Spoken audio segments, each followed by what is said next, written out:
Tales of Vesperia Definitive Edition is coming to Nintendo Switch 10 years, or a little bit over 10 years, after its original release back in August 7th of 2008. The game was released on PlayStation 3 and Xbox 360 originally, and it is the 10th entry in the mainline Tales of series. There is a lot of really great Tales of games, and this is, in my opinion, one of the best ones. Fans of JRPGs in general know what type of quality and polish to expect from this series of games, and honestly, the time I've spent with it on Nintendo Switch has been absolutely awesome. With the Definitive Edition, we celebrate the 10-year anniversary of Tales of Vesperia and the return of this fan favorite with the Definitive Edition. A power struggle begins in a civilization dependent on ancient technology, the Blastia, and the empire that controls it. The fates of two friends traveling separate paths intertwine in an epic adventure that threatens the existence of all. Now, the setup for the story is sort of traditional and, dare I say, a little bit generic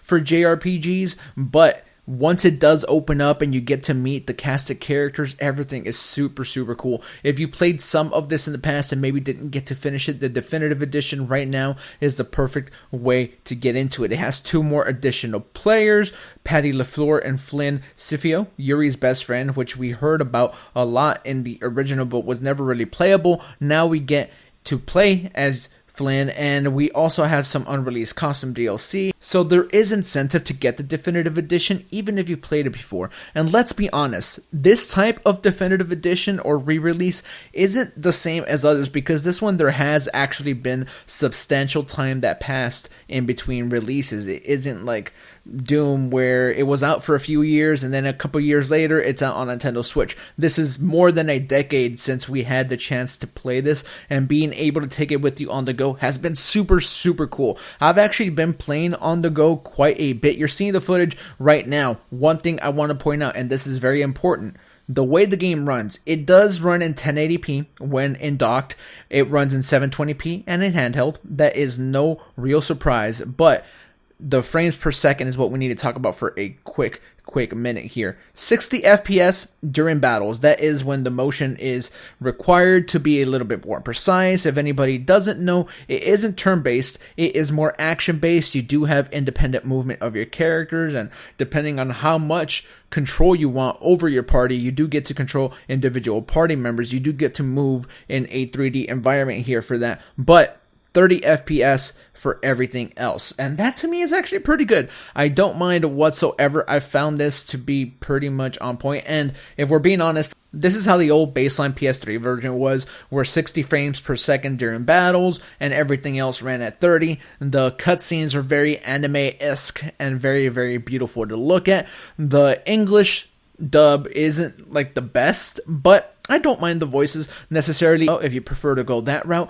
and maybe I would suggest doing that. You can still have the English subtitles while playing the game in Japanese, and if I had the opportunity to start over, that's probably what I would do, but the voices aren't bad in any way. This was a game that reviewed very well back in the day. It is in the mid-80s right now on Metacritic, and the Switch port really holds up. So will you like Tales of Vesperia Definitive Edition? I am going to go ahead and pretend that you've maybe never played the game, right? What type of gamer would be into Tales of Vesperia? One very quick little callback that I want to make to another Nintendo Switch game is Octopath Traveler, right? That's also a JRPG, but that's turn-based. It's a little bit more traditional, but you get some of the same feeling. While playing Tales of Vesperia Definitive Edition, I kept thinking, man, somebody that played through Octopath Traveler is going to really have a good time with this, especially if they never experienced a JRPG until Octopath Traveler, because I know a lot of people told me, like, hey, Octopath Traveler was the first time I ever really gave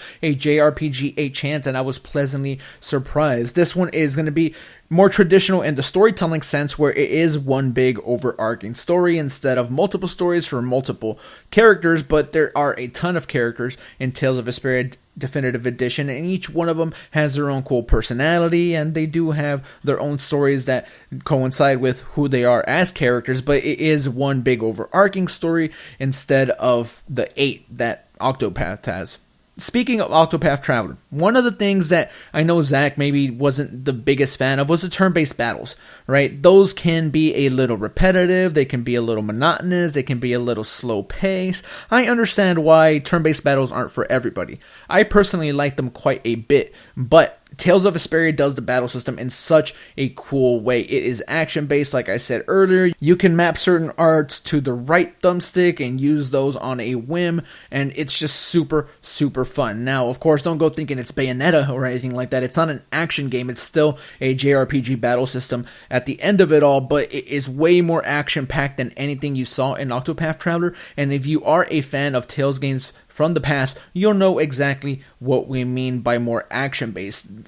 Honestly, if you enjoy JRPGs, this is a must play. You have to get your hands on it. It was such a cool surprise to play through this again because I haven't played the game in over a decade at this point, like I said earlier, and just so many memories started rushing back. As soon as I started gathering my party and some of the systems opened up a little bit, I was flooded with the nostalgia, and I said, man, I really, really want to keep playing this. So as I sit here telling you about this right now, I am going to continue to play through Tales of Vesperia Definitive Edition. Even though I've played it, I'm probably going to put a decent amount of time into it. I'm a few hours in right now. I haven't beat the game again or anything, but since I have played it in the past, I am able to tell you that the experience is well worth it.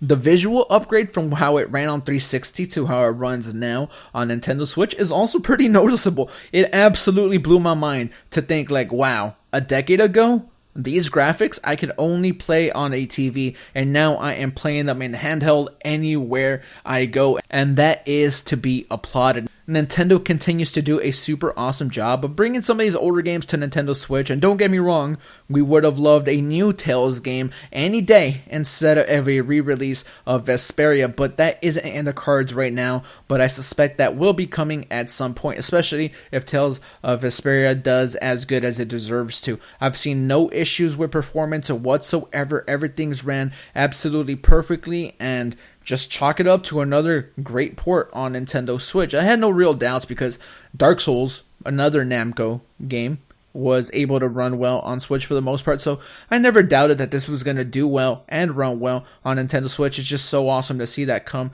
to fruition. But there you have it. Those are my thoughts on Tales of Vesperia Definitive Edition. After spending some time with it on Nintendo Switch, I am going to continue to power through one more time just to give a little review of what we've been talking about here. The game runs really well. 1080p in dock, 720p handheld, 60 FPS for battles, 30 FPS for everything else.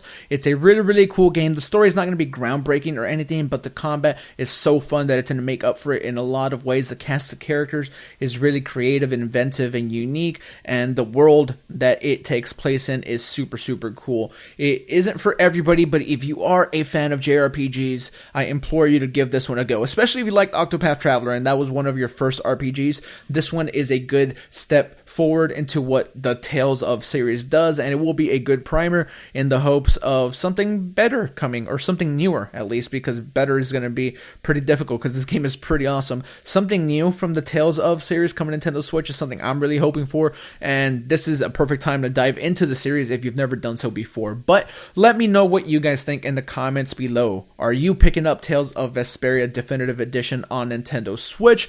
Again, taking it on the go with you is magical, and I truly love it. So sound off in the comments below. Hit the thumbs up if you enjoyed the video or found it informative in any way. Don't forget to subscribe, and we will catch you on the next one. We appreciate each and every single one of you. SwitchForce out.